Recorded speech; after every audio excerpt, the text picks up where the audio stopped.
Lucas 16, 19 a 31. O rico e o Lázaro. Havia um homem rico que se vestia de púrpura e de linho fino e vivia no luxo todos os dias.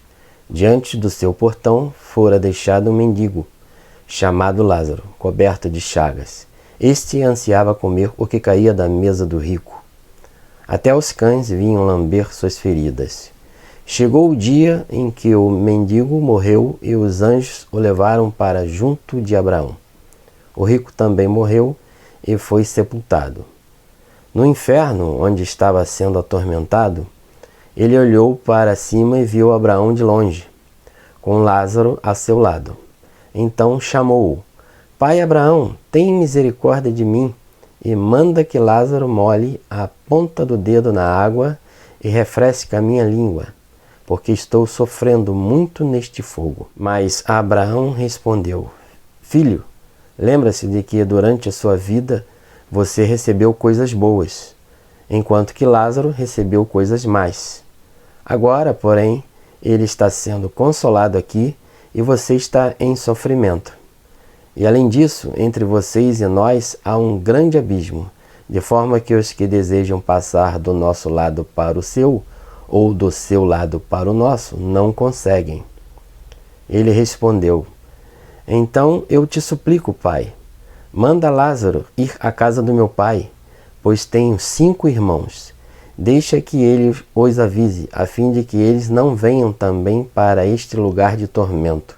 Abraão respondeu: Eles têm Moisés e os profetas, que os ouçam. Não, pai Abraão, disse ele.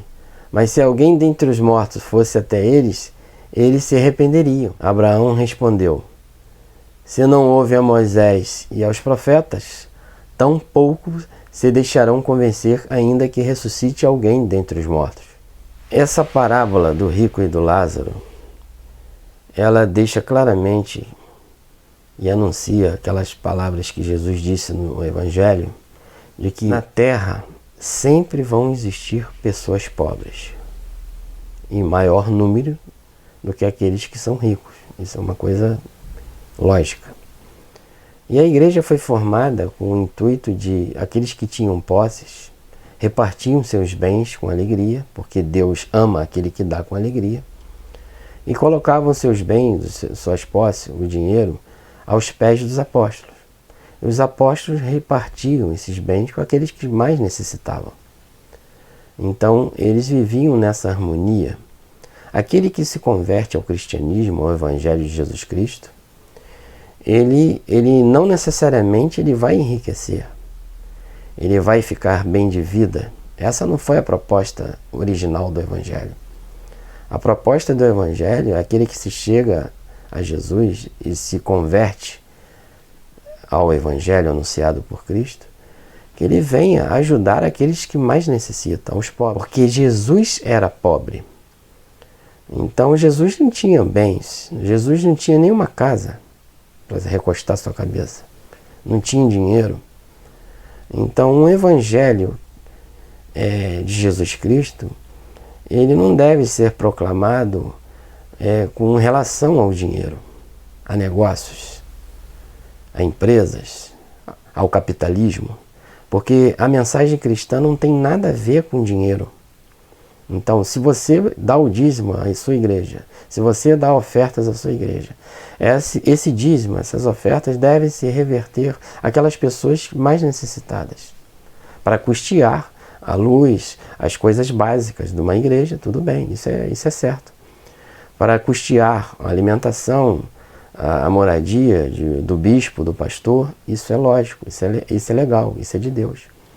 Mas o objetivo primordial da igreja, que foi instituído em Pentecostes, foi para que as pessoas que tinham posses, elas iam assistir aquelas que eram pobres, com seus bens, com suas ofertas. E os apóstolos, os diáconos, eles dividiam esses bens com aqueles mais necessitados. Então, a mensagem evangélica é totalmente desvinculada ao capital, ao dinheiro. Não devemos aceitar essa mensagem evangélica que se você for se converter a Cristo, se você vier aqui para a minha igreja, você vai se tornar uma pessoa próspera, rica. Essa mensagem não tem fundamento bíblico, entendeu?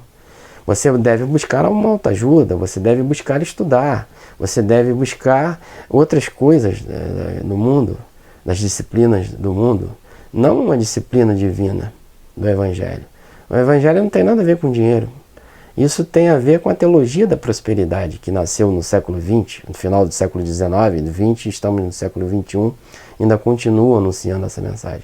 Mas essa mensagem é totalmente desvinculada com a mensagem evangélica, porque Jesus era pobre, os apóstolos eram pobres, e todos morreram sem nenhum centavo no bolso, e não tinham propriedades, não tinham bens, não tinham quase nada na vida, e morreram jovens, quase a maioria martirizados. Então, uma mensagem que é vinculada ao poder do dinheiro, da autoajuda, uma mensagem que para resolver o seu casamento, uma mensagem que vai resolver a sua vida financeira, que vai fazer crescer a sua loja, o seu negócio, vai restaurar o seu casamento. Pode até ser que restaure o casamento, sim, porque a pessoa vivendo na palavra de Deus, ela vai ser restaurada. Mas não necessariamente foi essa a mensagem evangélica. A mensagem evangélica era para as pessoas se salvarem desse mundo e viverem na eternidade com Cristo eternamente. Esse é o objetivo, porque Jesus não tinha posses, Jesus não teve dinheiro, Jesus foi um homem pobre, pobre demais, que era filho de José e Maria, eles não tinham nenhuma casa própria. Então ele nunca ensinou, no discurso de Jesus nos evangelhos, ele nunca ensinou a relação do dinheiro. Pelo contrário, o dinheiro vem até... Aqueles que amam dinheiro estão excluídos do reino do céu, do luxo, das riquezas. Foi essa a proposta de Jesus.